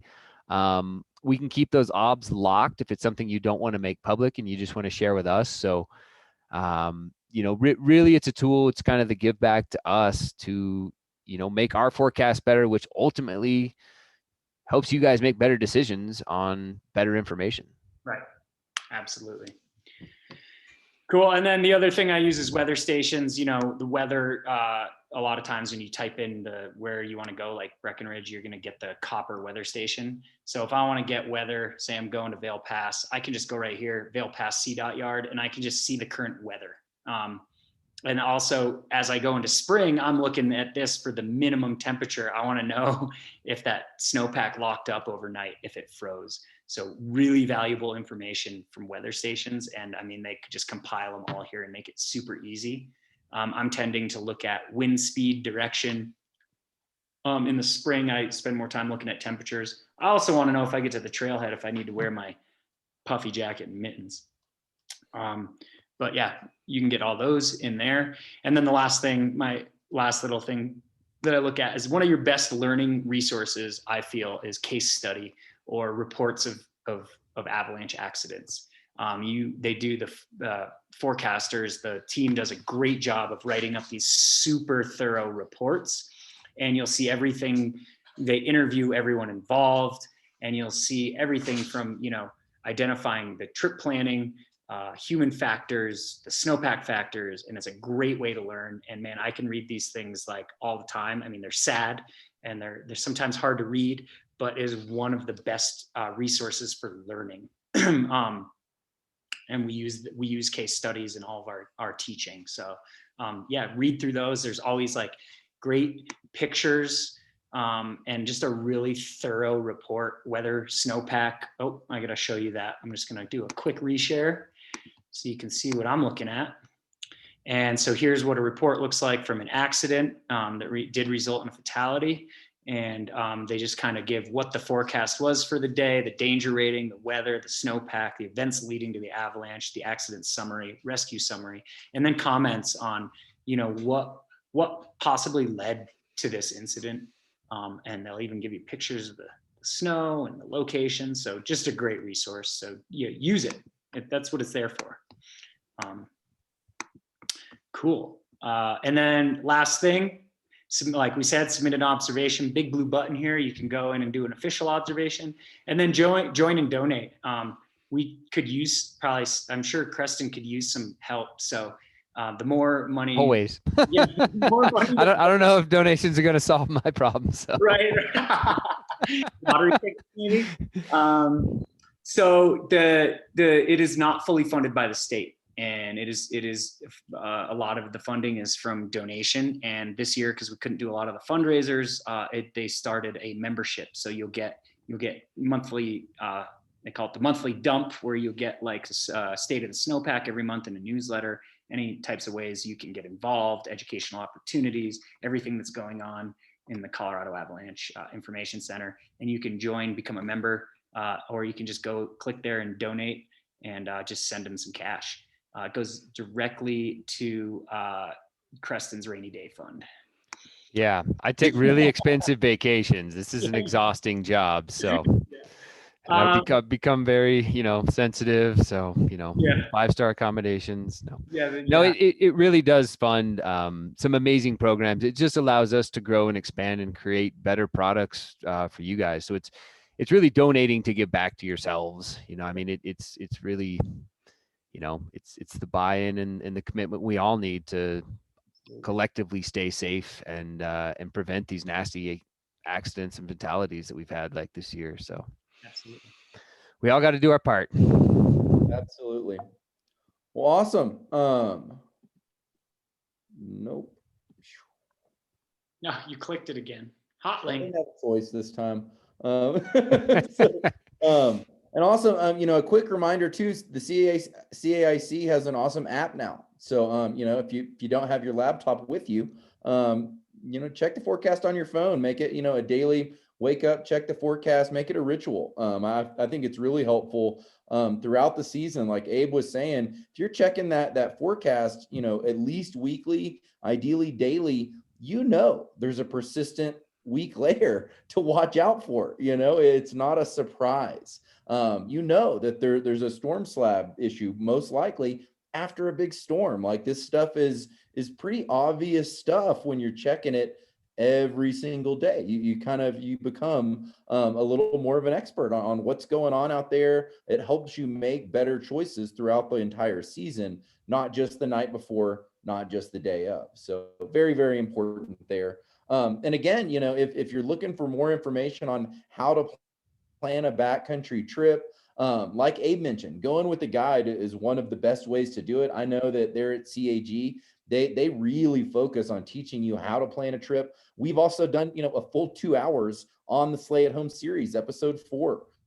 We go over everything from checking the forecast with Creston. Creston did a great demo back then with us, just like Abe did tonight. And we go over everything from your pre-trip checklist to the forecast to group dynamics to using a map and compass even.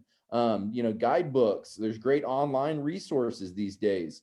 And we'll kind of touch on a little bit of that now, but again, check that episode out if you really want some more information there.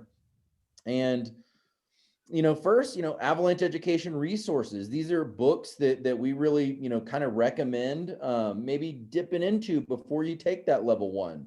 I like Snow Sense. It's kind of a smaller book. It's easy to read, but really the kind of the golden standard, in my opinion, for Avalanche education books is Staying Alive in Avalanche Terrain by Bruce Temper. That's kind of, the main one that I hear my guides recommending. Creston, Abe, do you guys have any other books or recommendations here for people that are looking into more Avalanche education resources? And maybe even any stuff that would help them learn more about Snowpack? Go ahead, Dave. Staying Alive in Avalanche Terrain as my non-airy kind of course encyclopedia if I'm doing just kind of off course education. But I would say the Avalanche Canada YouTube series I use a lot. Cool. Nice. Yeah, there's a lot of, even YouTube, we try to produce a lot of video content. The Gallatin National Avalanche Center up in Southwest Montana, they produce some really awesome videos, just great kind of visual content. I agree with Ben. I still love books. So Staying Alive in Avalanche Terrain was always a go-to. Bruce just puts things in really simple, easy to digest context. But yeah, there's really no shortage of material out there in the world anymore. If you really want to dig into some like harder science, there's all sorts of, there's the ISSW, which is the International Snow Science Workshop. It's every 2 years.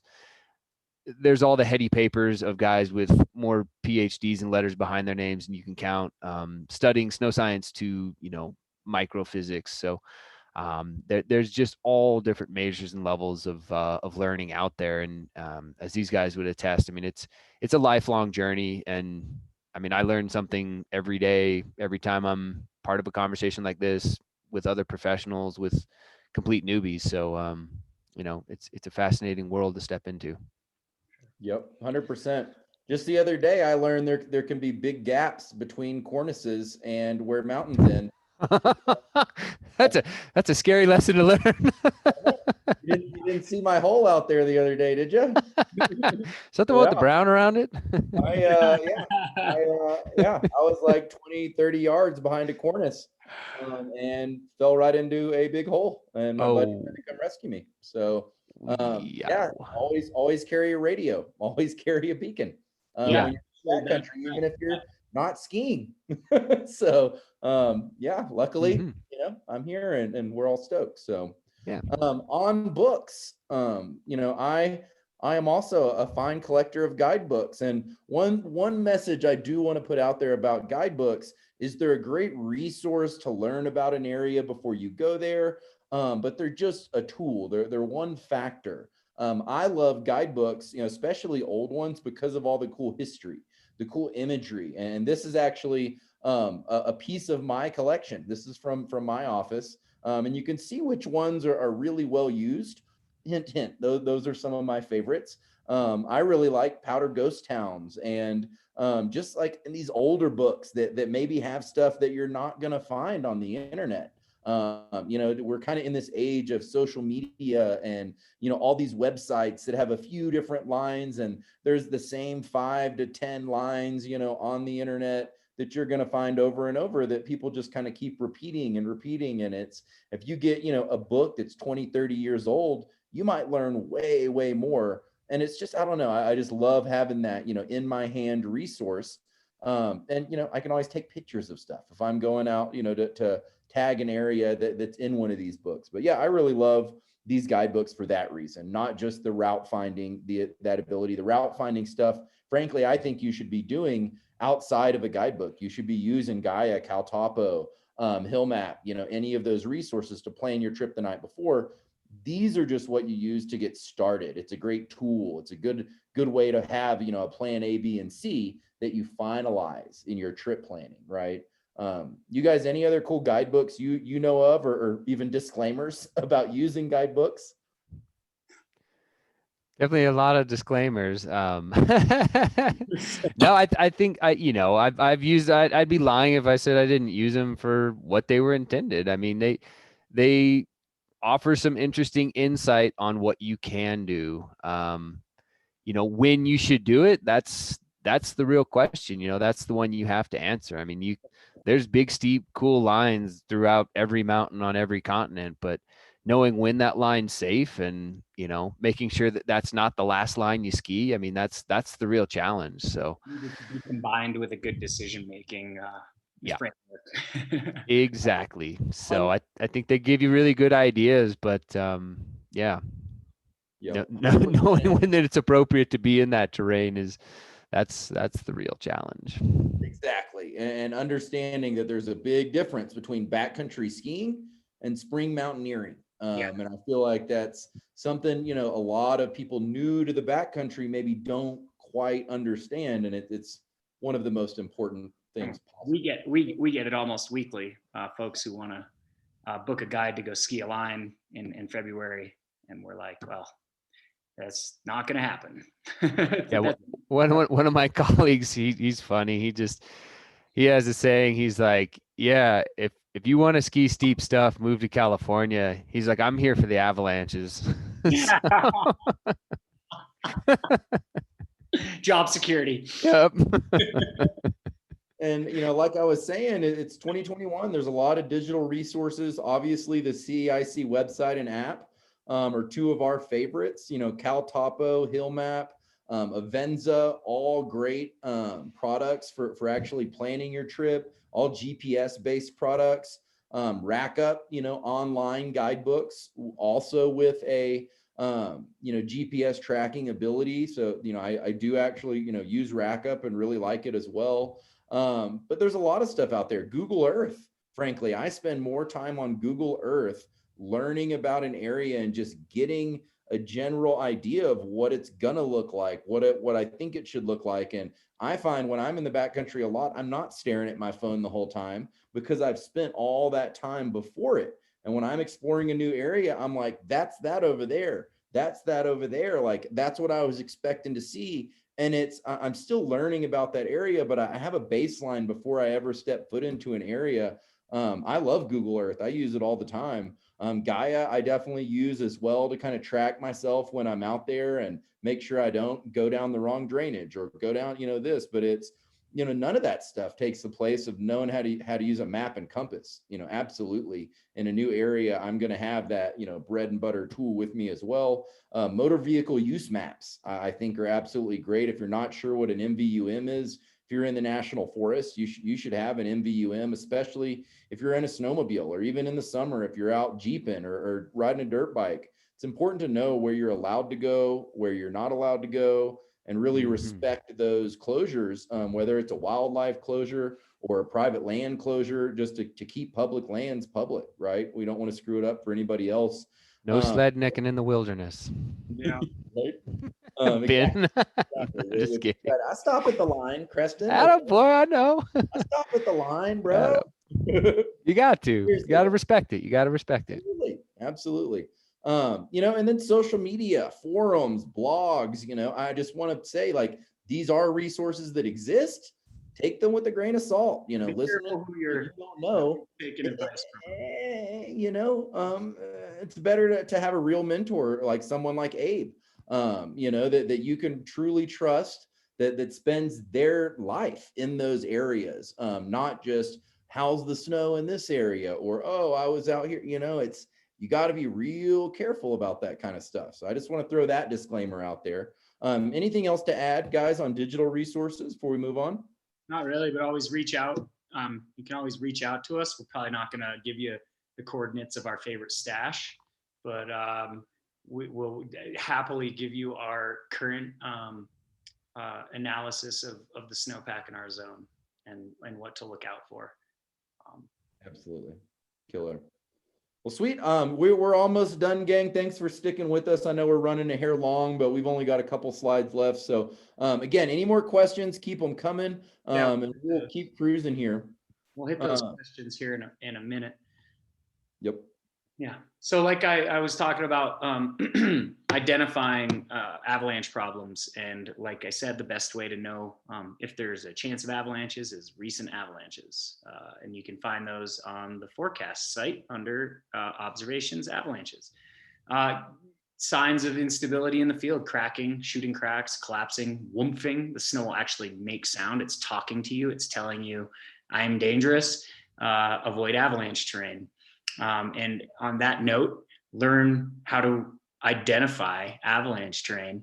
Even as guides, we avoid avalanche terrain midwinter. When we have if I see a persistent slab avalanche problem on the forecast, and I go out there and I can confirm that there's a persistent slab avalanche problem in the zone that I'm in, I am avoiding avalanche terrain altogether. Hippie turns, hippie trees, low angle pow turns.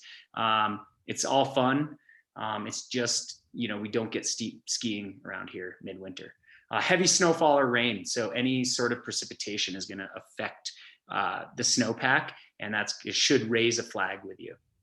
Wind drifted snow. So major wind events. That's going to transport snow from, where it's sitting and put it somewhere else. And that rapidly increases the depth of the snow and can form wind slabs. So anytime you see wind in that sort of 10 mile an hour to say like 35 mile an hour range, that's the kind of the sweet spot for snow transport and deposition. And then rapidly rising temperatures as we get into the spring, and the sun is kind of more directly overhead or getting higher in the sky. The days are longer, the sun is warmer, temperatures are warmer. We're looking for rapidly rising temperatures or rapid warming, roller balls on the surface, any type of wet activity. We're going to avoid particularly solar aspects, but it may shorten our day. We may say, I'm out of here because it's starting to get punchy. My skis are sinking in deeper into the snow. You can visibly see water or ring water out of the snow. I'm usually out of there or moving to a colder aspect. And then the human factor.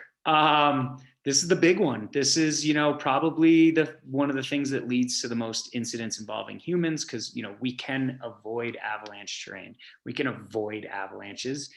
That's something that we are capable of doing. I think the statistics like 92% of avalanche incidents involving a human were caused by the person who got caught. So there's the human factors, familiarity. So being comfortable and becoming complacent with a zone that you're just super comfortable with, and you start to let down your guard in your decision-making process. Acceptance. So sort of just falling into a group and not really speaking up if you have concerns, or just kind of, just following along, saying, I'm down for whatever. That's a human factor. You don't know if that person who's leading your recreational group, if they're really versed in that decision making. Consistency. So having protocols and procedures, reading the forecast, doing your due diligence is a human factor. So doing that can help you. Not doing that can hurt you. Expert halo, thinking maybe you know more than you know, or listening to someone who claims to be an expert that maybe isn't. And I don't think that any of us in the snow science field consider ourselves experts, because it's such a dynamic science. There's just no definite answer other than, I guess, abstinence, like avoiding avalanche terrain, not being on it, under it, or connected to it. Tracks, other tracks in a zone doesn't mean it's stable. It means maybe they got lucky. My anecdote on that is probably the closest I've been to being in a serious incident with an avalanche was, I was the 6th skier to ski. So I was the last person in our group to drop in, and I hit the mine in the minefield, and I took a little ride, and it wasn't, too bad, partial burial many years ago. But it just goes to show that just because you roll up to a zone like Loveland Pass and people have skied off Idiot's Cornice doesn't mean it's GTG. You need to make your own assessment. Just assume that everybody out there knows less than you. And then the social facilitator, getting it for the gram, footy for the boys. It is very tempting for us to make decisions based on the rad factor. And it's hard to turn that off sometimes, I think, in our current society. And especially when you have, say you work a 9 to 5, 5 days a week, and you get that one day to get out there and get your shot. It is a factor that we're seeing become more prevalent in accidents. So human factors definitely are hardest part of the science to mitigate. Yep. And if you haven't already, check out our entire episode on the human factor we did with Silverton Avalanche School. Really, actually a funny presentation. There's no skiing in it. It's just about the dumb things we do as humans. Yeah. So definitely check that one out. It's one of my favorite episodes. A good read I like too is on the American Avalanche Association webpage. They have it pinned on the site there. It's called The Ascending Spiral. And it's a good read. Our team, we read it every year at the beginning of the season. It's just a reminder of how things can accumulate into a dangerous situation. It's a good read. And then, am I ready? Am I ready to go into the backcountry? Like I said before, people taking avalanche courses should have some familiarity with their equipment. Not having familiarity with your equipment is actually a human factor.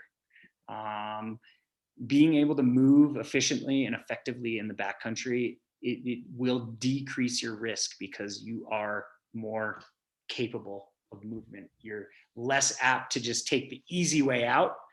Split boarders are particularly susceptible to this because they may not want to transition back and forth. So they're kind of like, well, I'm just going to go down this way because I don't want to go back into climbing mode.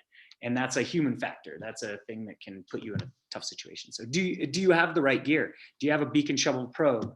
Are you carrying a radio? Did you decide to wear an Ava bag? Is that your thing? Are you, is your gear in good condition? Do you have the skills to use it? Have you been practicing? Do you know how it all works? Did you read the manufacturer's manual? These are all super important things in as far as equipment. I did see the question about Ava bags, and I'll quickly hit on that. I don't have the statistic in front of me. I know that we are 10 years into kind of common use of avalanche airbags, and we are starting to get data on the functionality and the survival rate. And I do know that it is good. I mean, it's better. It's helping. There is the question of, does wearing an Ava bag make you make different decisions? And it shouldn't, but would it? Is it like the helmet phenomenon, right? Like, I'm wearing a helmet, I'm going to ski faster. I would say I would disagree with them being the fourth essential. For me, my fourth essential is a radio. Yep. If I can't communicate with the people I'm skiing with, that's adding a hazard. An Ava bag is an after the bad decision thing. A radio is a prevention tool. So we're kind of, I know my team, we're putting radios ahead of Avabags. And, you know, if you ask anybody and on our instructor team, if they had to choose between a radio and an airbag, they would choose a radio. However, I do these days carry an airbag despite the extra weight and less room in my pack to carry all the things I have to carry. I'm wearing an airbag because I'm out there, I'm exposed a lot. However, I'm avoiding avalanche terrain. So hopefully I never have to pull that thing. Do I have the right group? Did I choose good partners? Do my partners have education? Do they have the same objectives and goals? Do they have the same risk tolerance? Be a good partner, choose good partners. Take part in the discussion. If there's a text group going around about what to do tomorrow, don't be the person who says, oh, I'm down for whatever you guys decide is good. Take part in that conversation, screenshot maps, look at avalanche terrain, make a good plan with the right people. If you ever feel like somebody made a suspect decision, speak up, debrief. That's one of the best ways to learn. Talk about the suspect decisions or choose new partners. Did I read the forecast? Did I check the bulletin? Do I know what's going on in the snowpack? Have I been keeping up with the hazard? Where am I at in my education, but not just formal education, but my experience? How much time have I spent out there? Am I ready? Am I spending enough time? Am I taking the right steps? And of course, enjoy the journey. Like Creston said, it's a process. Take your time. You don't take a level 1 and then go out the next day and be like, I'm a backcountry skier and I'm just going to start shredding around. Take the proper steps. Have a mentor. I had a mentor. I was lucky to have a mentor. That stuff's changing though, because not a lot of people have the time or the willingness to give up their favorite stashes. So it's harder to find mentors these days. Have I gone through thorough trip planning? And connected to that is, do I have other options? And this would be the part where I say, like, do you know enough terrain to have other options? And then this year it's more complicated because trailheads are filling up really early in the morning. If you pull into a parking lot, and this is a little PSA, just for our use, continued open use of the National Forest, is if a parking lot is full, go to plan B. Have a plan B, another place to go where there may be fewer cars. If you're going to Loveland Pass at 10 a.m. on a Saturday, have a plan B. And then should I hire a guide, or do I have someone experienced that I trust who can show me the steps gradually to make me an experienced backcountry user, backcountry traveler? Killer. Yep. General consensus there is, you know, avalanche education is a lifelong process. You know, checking the forecast is just one tiny point of a proper planned trip and a lifelong of fun, or a lifetime of fun in the mountains, right? So, Creston, you got anything to add to that? Otherwise, we'll, you know, take a couple quick questions from anybody left. I really do second Abe's comments on airbags. I have 2. I rarely use them. Most of the time I'm just not riding lines that I really think are going to have any chance of sliding. You know, a radio, on the other hand, I use every single time I go out. I've got like 4. I bring an extra one. I used it to get out of a hole last week. So I'm never in the backcountry without a radio. I spend my whole season without my airbag. I have an airbag for certain things, for certain places. You know, I might bring one on a trip to BC or Alaska or someplace where I might be riding bigger lines with bigger consequences. But I mean, this year, like you've heard, you know, I keep it low angle. I'm just kind of, I mean, hell, I'm snowmobiling in flat fields most of the time this winter. Yeah. Just because it's easy to have fun, whether, you know, no matter what you're doing in the mountains. Tagging big lines in the middle of winter just isn't what I'm doing anymore, you know? So yeah, I've put that into my forecast multiple times this year. Just like it's not a mystery, it's not a game, it's not the more you know, like you can outsmart avalanches. I mean, my entire staff is some of the, you know, they have PhDs and masters, and I mean, there's bright as it gets, or as, you know, knowledgeable as it gets with this, and they'll still tell you, like, I don't know. like I just avoid avalanches. Like it's that easy. And like I've written that into my forecast. Like as forecasters, we're avoiding avalanche terrain through most of the winter. You know, like we have to really believe in the stability to even like think about it. And you know, usually that doesn't come till later, you know, because as we described, later in the spring when, you know, the snowpack does change and gain strength. So Yeah. to your point too, Ben, yeah, I don't always, I have an airbag pack. I don't always use it because if I'm not going in avalanche terrain, like I've eliminated the problem. There's no point in having an airbag if I'm not in avalanche terrain. Yeah. So Yeah. the radio, I love what you guys said about that. Totally agree. And just with another thing with radios, you know, be a respectful radio user. We're trying to work this weekend, you know, 3 instructors out in the field, and we're, you know, very minimal radio use, but we are checking in with each other and making sure that our groups aren't on top of each other, just for safety purposes. And there's just so much radio chatter, just people just talking and filling up radio space. So yeah, just think about the fact that you're not the only ones out there. You might be on a same channel as somebody else. You know, just another little piece. We used to always say in the patrol world, it's the button is it's the push to talk button, not push to think. Yeah. That's a good one. Yeah, for sure. Maybe pick a different channel, right? Than a commonly used channel like 420 or 711. 510 or yeah. Something, you know, that your crew's going to use that no one else is on. And if you hear someone on the same channel, switch channels. We did that just last week because we heard a whole nother group and it got confusing, and you'd hear people like, so-and-so, I'm over at this lake. We're like, who the heck is that? So, we're not at a lake. What? Yeah. Well, especially when you're close to a ski area too, you know, we're at Vail Pass, we can pick up people at Copper, snowmobilers over on the motorized side, and other users on our side. And so it just gets a little busy. Yeah, just something to think about. well, awesome. Well, all right, gang. I'm not seeing any more major questions, but Abe, let the people know, you know, how to get a hold of you, where they can reach out to you, and hell, how they can, you know, maybe book you as a guide sometime. Absolutely. ColoradoAdventureGuides.com. It's pretty easy, spelled out. Or check us out on Facebook and Instagram. We're pretty active on there, and we do like the forecasters do. We also do some videos. Sometimes we do some how-tos, some little tutorials, or we'll just go dig in the snow and give you a little snippet. But you can always info@coloradoadventureguides.com, go on our website, hit us up, say hi to us on social media. We're pretty active, and we're always there as a resource. We want to be a resource to everybody out there. And if you want to get out and learn, maybe you've done your level 1 and you just have questions about how you take that to the mountains and actually get some POW turns, and it's just a little intimidating still. We're finding that as a thing currently, because so many people are taking level 1s, but they're having trouble applying that to actually executing a ski tour.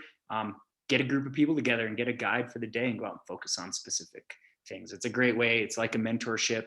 It's cheaper than a lift ticket at Breck, quite a bit.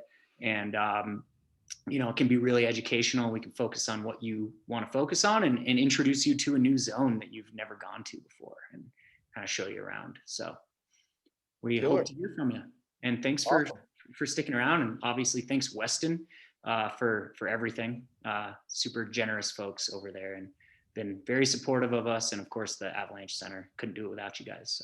So community effort, man. Thanks you guys. I appreciate all the things you guys do. Awesome. Yeah, Creston, thanks so much. Again, you know, thank you daily, frankly. You know, I've been reading your forecast for years now, and they've helped me, you know, make great decisions in the backcountry, and frankly, you know, stay alive. So I mean, big shout out to you and the CAIC and what you guys do. And again, just remind people how they can support the CAIC. And yeah, thanks again. Thanks, guys. Yeah, cheers, everybody. Be safe out there. All right. I got to get to bed because I got to get up early. So yeah. All right, everybody. It's getting close to my bedtime. See you guys. Thanks so much. And again, you know, you can check out all of the episodes of the Slay at Home series on the Weston Backcountry page. We do release these episodes about a week after we film them. So you'll see them, you know, in about a week. Join the Weston Backcountry community page. That's where we post all this stuff along with a million other fantastic resources. It is the hub of our backcountry community. It's where you can find great partners as well. So we highly recommend, joining that Weston Backcountry community on Facebook. Also, if you have any questions, we're always around. Weston, if you hit us up at info@westonbackcountry.com, you'll probably get an answer from me within, an hour. Usually 24 hours is our max, but we love connecting with you guys in the community. So again, thanks so much. Everybody that's joined us this evening from Breck and Edwards and Vail and Denver, everybody here in Colorado, we love you guys. So we really couldn't do what we do without all of you. And thanks so much for making our dreams come true, because we're still out here skiing and snowboarding, and we're not quitting anytime soon. So we will see you next time on the Skin Track. Tune in probably next March, at the end of March here. We'll do maybe one more bonus episode for you guys. So stay tuned, and we'll see you next time. Adios. Adios.